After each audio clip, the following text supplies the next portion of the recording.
we collect and put everything together, and then ribbing is like breaking them up into smaller batches. Yeah, and then packing to like for order and the ship. There's a lot of automation and technology here compared to the other places. This is like less human run and more technology and automation like put into the actual process. So I'm really excited to see what that looks like. Some influencers had a chance to tour a Shein factory warehouse in China so that they could experience how the company operates, or that's how it was pitched to them at least. Shein is known for its fast fashion and low prices for its products. It's also been known particularly recently for its labor rights violation and environmental waste. Now, here's more from one influencer known as Danny DMC or Danny Carbonari, who posted on Instagram about her experience touring Shein. China trip has been one of the most life-changing trips of my life. Getting to see the whole process of Shein clothing from beginning to end with my own 2 eyes was so important for me. Kicking off the trip by heading to the factory of the leading manufacturer for Shein was the perfect way to start. I was really excited and impressed to see the working conditions. The next day, we headed to the Shein Innovation Center. This facility blew my mind. It's over 600,000 square feet. There's so much technology, and Shein is just such a developed and complex company, and it was so beautiful to see firsthand. I was able to interview a woman that worked in the fabric cutting department, and you guys know me, she's an investigative journalist. So I asked her all of our questions and she answered them honestly and authentically. She was very surprised at all the rumors that have been spread in the US. She told me about her family, her lifestyle, her commute, her hours. Our last stop was to the Shein warehouse. This place was massive. It's about 84 acres and almost fully run by technology and automation. I was really impressed by the extensive checklist that each item had to go through before it's shipped off. I think my biggest takeaway from this trip is to be an independent thinker, get the facts and see it with your own 2 eyes. There's a narrative fed to us in the US, and I'm one that always likes to be open-minded and seek the truth. So I'm grateful for that about myself, and I hope the same for you guys. She fancies herself an investigative journalist because she asked one pre-designated employee who was allowed to answer questions how long her commute was to this factory. But don't worry, folks, she's an independent thinker. She's not a sheep.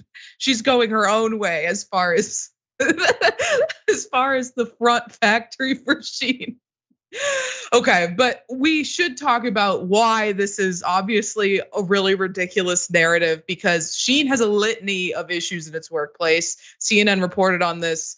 In April, a United States Congressional Commission said Shein, online superstore Temu, and others in China were potentially linked to the use of forced labor, exploitation of trade loopholes, product safety hazards, or intellectual property theft. I think not that long ago, when I was filling in the last time for Jayar, we actually covered a story about how Shein was stealing designs from Black-owned clothing online stores here in America. So that's where the intellectual property theft is coming from. They're straight up rip off a designer here and be able to produce their clothes really cheaply. And just as an idea of how cheap these clothes are, here's from their website. $8 for a pair of jeans. So, I mean, just Jeff, just from this alone, knowing how cheap these clothes are, the idea that this factory is not using extremely low cost labor and isn't violating any sort of, labor laws is absurd. It's ridiculous. It's $8 for a pair of jeans. There's no way you're paying your workers adequate wages.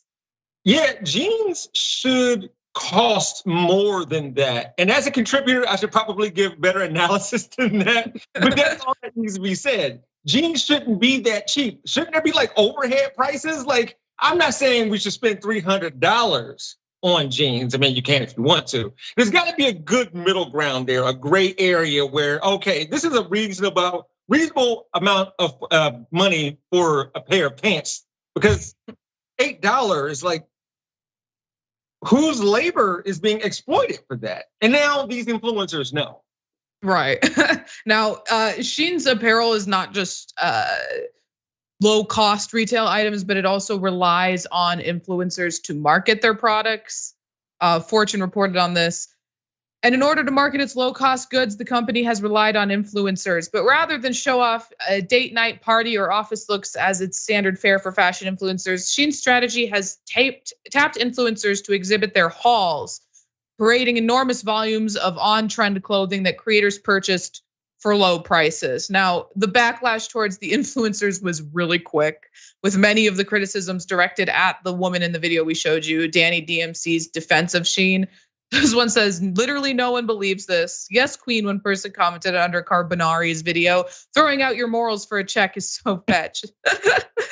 Now,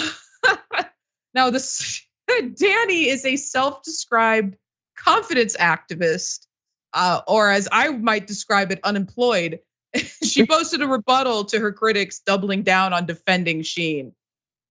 So here's the deal, okay? One, stop telling me to kill myself. I was suicidal for many years being a fat woman. I'll never kill myself. I'm here to stay, okay? Second, I know exactly who the fuck I am. I know exactly I'm doing. Third, could never, will never be a sellout ever in life. I was not paid for any trip or to say anything. I was taken on a trip, once in a lifetime chance. You would have done the exact same thing.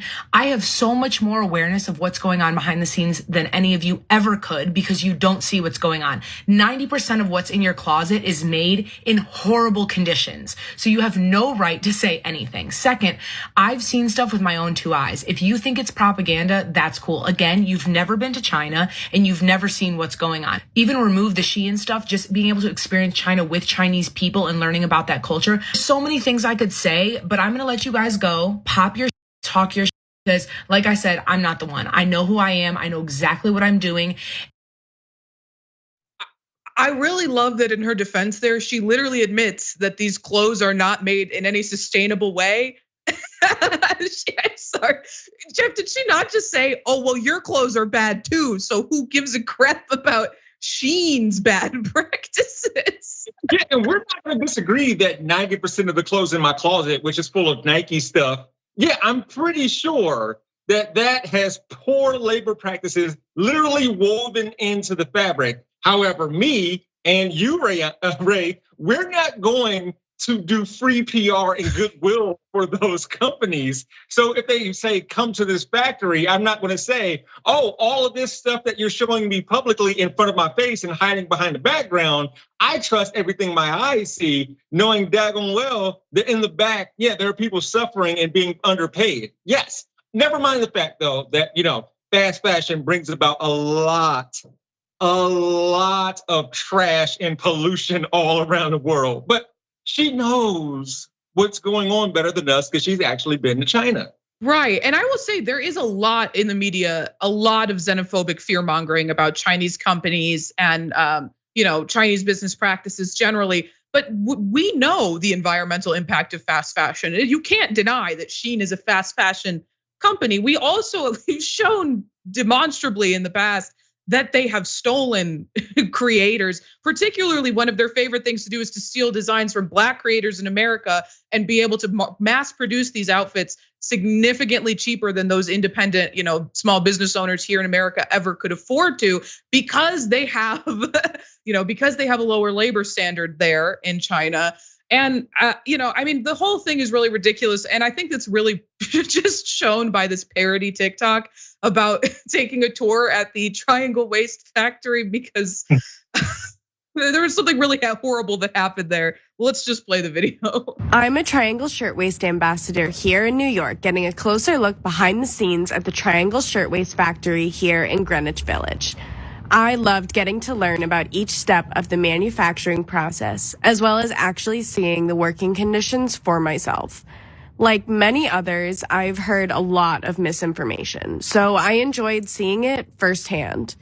There are lots of stairs and exits in case of emergency, and they use a lot of technology, which puts less work on the workers. I've also loved getting to know all the people here on the Triangle Shirtwaist team. I'm so thankful for Triangle Shirtwaist and all the opportunities it's given me and others. Mwah! It's just perfect. Perfect. I do want to say though, the one creator who talked about getting death threats and stuff like that, and Ray, you probably know this better than me. Not cool. Right. That's not even necessary. We can call her out and tell her that she's being used without going that far. That crosses a huge line. With that being said, what I learned from this is I need to step my influencer game up so that like Saturday Night Live and The Daily Show can take me on a tour of their facilities, AKA give me an audition, and then we can go from there. So I've learned something here. Right, exactly. I fully agree with the point that it is never appropriate to send someone a death threat, and then I obviously condemn everybody doing that. Completely wrong. I will say, in the video that she's defending herself, she says she never took a dime from Shein to do that tour. I think that if that's a little embarrassing, I wouldn't admit that. Like, get your bag if you're gonna do this. Yeah, and like if she didn't get a dime, did they fly her out there and also pay for lodging? Because there's the dime. So if you're going to do something wrong, at least get money out of it. I mean, but then that would make her a sellout, and she did say she's not a sellout. So I don't know.